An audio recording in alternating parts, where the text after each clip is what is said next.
Hello and welcome. Today we're going to briefly talk about clean code and refactoring, and of course with test-driven development. So let's quickly go and talk about clean code. It's about having readable code. Readable code enables teams to maintain it. Therefore, someone can come off the streets and simply jump in and maintain and understand what's going on and be able to maintain it. By being able to maintain it, that also means that it's extendable. And it's kind of this vicious circles that if you do not make something readable, then someone's not going to maintain it. And if someone's not going to maintain it, then it's highly likely that it's going to be extendable. And if it's not going to be extendable and maintained, then it's not going to be readable. So the first thing is we don't repeat ourselves, sometimes referred to as dry. We need to make sure that things have meaningful names so people understand them. We need to make sure that it reveals intent. And we have single responsibility. That means we have small classes and methods that clearly state what it's trying to achieve. Now we looked at what we're going to learn. Let's look at the kata that we're going to use. We're going to use a kata called FizzBuzz. So what is FizzBuzz? So let's set the scene. You are back at school. You have 5 minutes before the end of the lesson, and your maths teacher decides that they would make the class more fun by introducing this game. He explains that he's going to point at each pupil in turn and ask them to say the next number in sequence starting from 1. The fun part, if the number is divisible by 3, you instead say fizz, and if the number is divisible by 5, you say buzz, and if the number is divisible by 3 and 5, you say FizzBuzz, and everything else is just a number. So, to avoid embarrassment, we're going to write a program to help us do this and tell us the correct answer. Of course, you may have seen this in your adult life as a drinking game. Okay, so we're going to create a project from scratch, as some people asked for this in the previous video. So, let's create new. We're going to do an unit test project. Which one do we do a project that contains? No, we want this one here. Yep. Next. Let's call this FizzBuzz kata. There's one for FizzBuzz.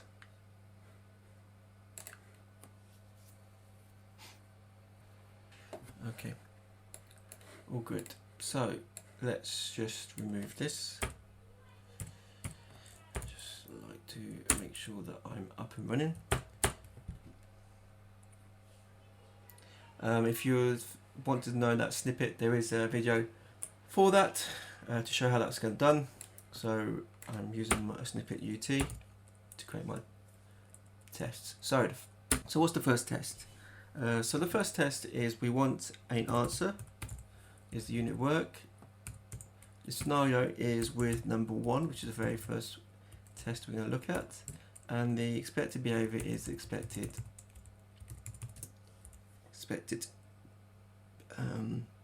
string, expected return string.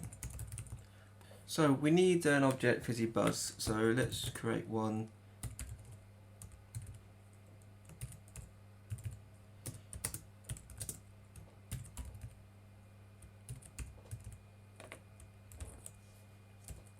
So from there we need to get result, which equals FizzBuzz dot answer, or answer for, or get answer, and we're going to pass in 1, and the assert would be that the result is equal to 1. Okay, let's run that. Of course we're getting file error. So first of all, let's create this type. Great. We still got this error now, so let's create a method. So this is expecting a string, which is an integer, and it's going to be number. Whoops, typo. And we're going to return explicitly null so that we get a failure and error for the right reasons. Great, so we're saying that it's expecting 1, but it was returning null. And the quickest thing to make that pass is to simply return 1.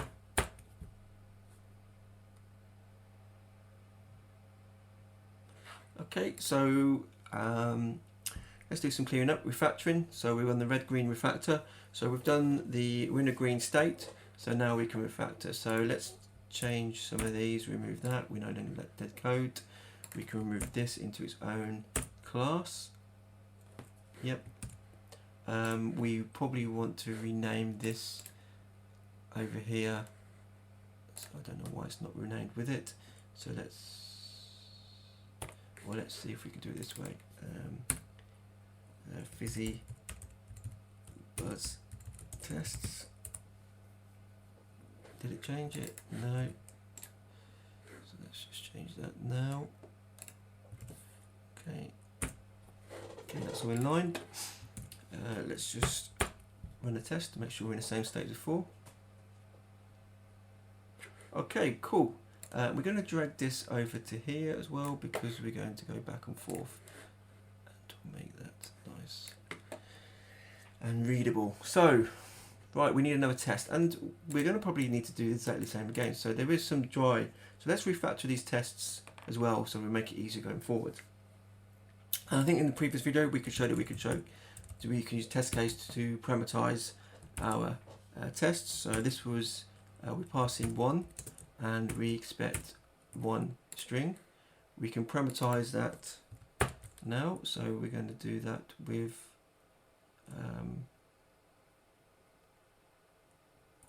oops, wrong shortcut. So we've got this one, so let's parameterize that.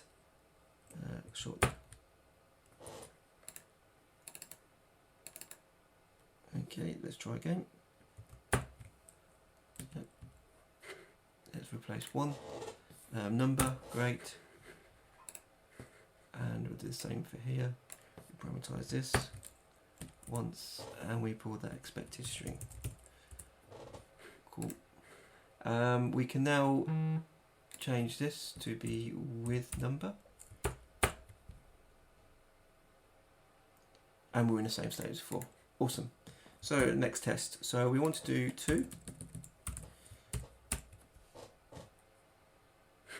And we've got here, it says that we're expecting 2, but was 1.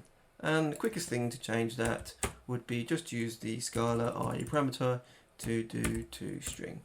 Just a minute. Awesome. Next test. So 3 is the new logic of when a 3 comes in, we're expecting the string fizz. So let's run that. Great. It's failing test because it's 3. So the most simplest thing is if we just check for 3. So if number equals 3, then we return fizz. Great. So there is some refactoring we can do. This number equals 3 is a bit of a magic number, and it doesn't really kind of call out, but we've only got a few lines of code, so I'm okay with that at the moment. But something we need to look at, because this doesn't really kind of tell me straight away what does equal 3 mean. Cool, let's write our next test. So 5. So 5 should equal buzz. We have a failing test, awesome. And it's saying that it's expecting buzz but was 5. So let's write some production code to make that pass. So number equals 5 returns that should pass. But the reason why I'm doing an if statement is that there was nothing else generalized that we could do in here. It's simply as like, yep, we've got 3, we now need to check for 5. And we can see here now we start to have these kind of magic number equals 3. I mean, what does that actually mean? I know that there's not much code in there, but when we see this number equals 3, what is that actually trying to tell us? And sometimes we have operators which are even longer. So let's just be explicit and refactor to kind of tell the code what that actually means. So if we do Control-Alt-M, extract that to a method, and we do is fizz. And we'll do the same with number equals 5. Be explicit and try to explain what's going on here. So it is buzz. Great, and we've refactored, so we run our tests again, and they should be all green. Awesome. So let's look at our next test. So 6 would be the next failing test. Great, so we've got another failing test for 6, and as it's saying is the expected fizz but was 6. And what we need to do is now add logic in what is fizz actually means. So in here, instead of doing number equals 3, we can go and generalize it further. So we can say if number mod 3 equals 0, that should give us the cover for all is fizz. Awesome. The next one is would be 10, because 7, 8, 9 would all pass. So 10 would be buzz. So this is more of a generalized divisible by 5. Awesome. We've got a failing test, and for the right reasons, so we can write some additional code. And as before, we can easily change this so that we generalize the is buzz logic to be mod 5 equals 0. Run the tests. Right, it's good at the moment. There might be some refactoring, but it still looks good at the moment. Yeah, let's see what the next test brings. So let's bring 15, which brings us as the divisible by 5 and 3, which is FizzBuzz. Now, we've got a failing test because expecting fizzy buzz, and it was fizz, so we need to add buzz on it. Now, I've seen people say, right, we could actually add just basically what we did before and add a 15, but that would be just a kind of dry violation, even if we didn't kind of refactor in to have that is buzz and is fizz. So we previously talked roughly about transformation premises priority, and what it means is that there is an order of what we do in our steps of generalization. We probably had a big jump here to a function down a couple of steps down. So we need to really kind of, first of all, put that into a constant to a variable. So let's see if we can change that first. So let's look at this thing here. Instead of doing return, we'll handle that in a variable. So let's do result equals string dot empty. We want this to return, or result equals this, so that we can return result. Yep, and that won't pass because we still need to handle the default, yep, which is number. So we want to say here is that if result is equal to string.empty, this is only when we add the number to string function, our default method, and that should be in the same state before. So yep, we're in the same state before. And now to make this test pass, all we need to do is add buzz onto the result. So if we do this, awesome, we're in a green state once again. So there's still some cleanup we can do. So this is some duplication. So let's see if we can extract that again in a clean code principle to make it highly readable and maintainable. So first of all, let's extract this into a method to say what it does. So we want it to do a fizz rule, is this one. Great. I'm going to extract this one again into a method of buzz rule, and then we're going to extract this as well into a default rule.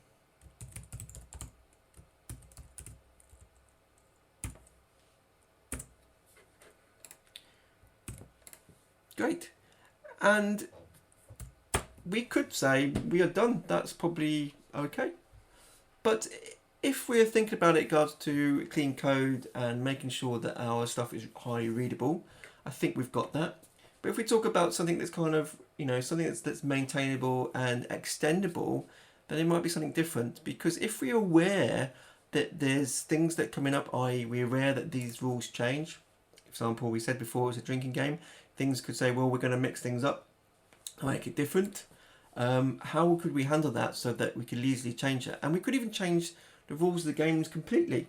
So we want to be able to kind of extend this easily. Now we could do that by, writing additional code, but we want to maybe follow the open close principle. So open close principle is basically states that it should be open for extension but closed for modification. And here we can say is that with this we want to kind of keep closed, but we want to be able to extend. So how can we do that? So, well, if we look at here, we've got this default rule, buzz rule, and fizz rule, and they're basically the same function. So we could make this as a list. So let's try that now. So let's do list, and we'll do function.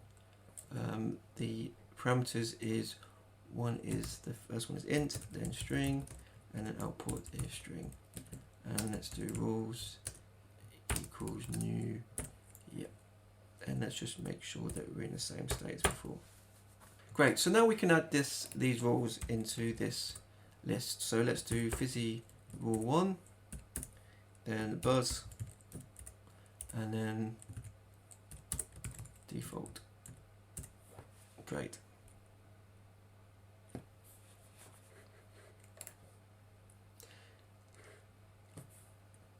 And the next step would be to go for each, go through the rules. Yep, rule. And we'll just do result equals rule dot number dot result. And this is what we're doing here, replacing that. We're replacing those three calls into a loop. So we're in a green state and we can refactor again. So clean that up again. Whoops.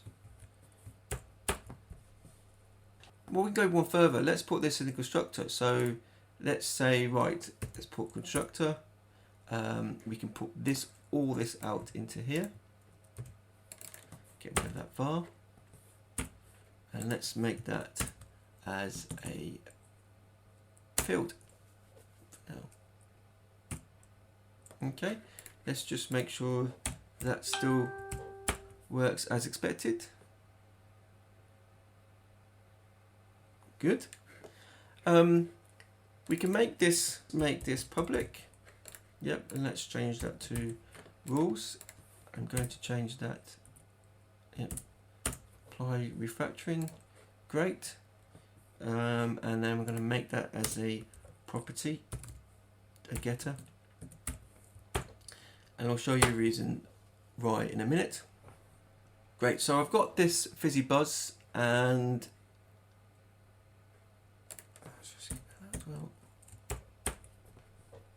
you can see that I've got in here only two kind of interfaces, get answer and rules. And the get answer is basically doing all the work, and the rules are specific for the FizzBuzz. So really, this may be actually the game, and these are the rules. So if I just put this now as the game, I'm just going to rename that as the game. So this is a bit more clear and intent of what it's trying to achieve. And I've got get answer, which is for the game, and the rules. So let's extract this a bit further. So here we can Control Shift R. Let's extract it to a class, just the rules. So we're trying to separate the game and the rules into their own classes, so it'll have a single responsibility. So I'll extract that class. What we're going to call this, let's call this for now FizzBuzz rule. That will do, and we'll tick all the ones that are included in this for the rules. So basically just those two methods, everything else private was included for the rules, and we'll create it in its own class for now as well. Awesome. So let's just make sure that we're in the same state as before, because we're doing refactoring, even though the IDE did it for us, and it wasn't, and that's because our refactoring changed our tests. Awesome. So we're in the same state as before. So if we look at this now, we've got a FizzBuzz game and we've got FizzBuzz rules. Let's bring this over here. So you can see how that's separated. All right, single responsibility. Probably don't want this game because we've got the FizzBuzz rules in there and it's just a game. So I'm going to rename this just a game, really. Yep. Let's just run, make sure we're in the same state. And if we look at here, we've got rules for the FizzBuzz rule. That's all good. Now we could probably extract that as well to be an interface so that we could actually change this. You know, it doesn't matter, it's FizzBuzz, that's just a set of rules for a FizzBuzz game. So let's just extract that to have an interface. So let's just Control R and let's do extract. And all we want to do is choose rules, and that's why we changed it to be a property, else it wouldn't have shown there. Right, so we want it in its, let's keep it in the same location. So we've got FizzBuzz rules, and we can probably extract this now so we can use the game, have different game rules. So if we just go here, Control R, let's extract that interface. Let's call this our game rule. And let's keep it in its own, yeah, let's just keep it there for now so we can see it. So you can see that we've abstracted that, and FizzBuzz is game rule. If we do Control T L, everything is still green. Yep. And we go back to the game. We can change this now. So let's do this as game rule, and we just call that game rule. Sorry, let's do F2 game rule. Great. And we've hard-coded the FizzBuzz, and we can change that so that we could add any type of game that we want. Again, you can say get out, so it doesn't really do much, but it's formatting, it's handling the rules, and we've separated it. So let's do Control Shift R, and let's introduce a parameter. Let's call that game rule. Great. And this is now passing FizzBuzz. The thing we can also change is, sorry, let's just make sure that we're in the same state as before. Yep, and all you can see is over here, it's changed and added the new FizzBuzz rule. And here we can just do Control R, and you can either type it in hand or you can do this, and this will use. So let's just run this. Cool, so that's it. Now we make that a bit more simple. I know it's a bit of an overkill for this kata, but I just want to show you that the kind of mindset and the kind of thought process that you can constantly look at things in regards to how can I make it readable and how can I make it sure that it's extendable and maintainable for in the future. I hope you enjoyed the video. If you enjoyed it, please subscribe and like, and hope to see you next time. Ciao.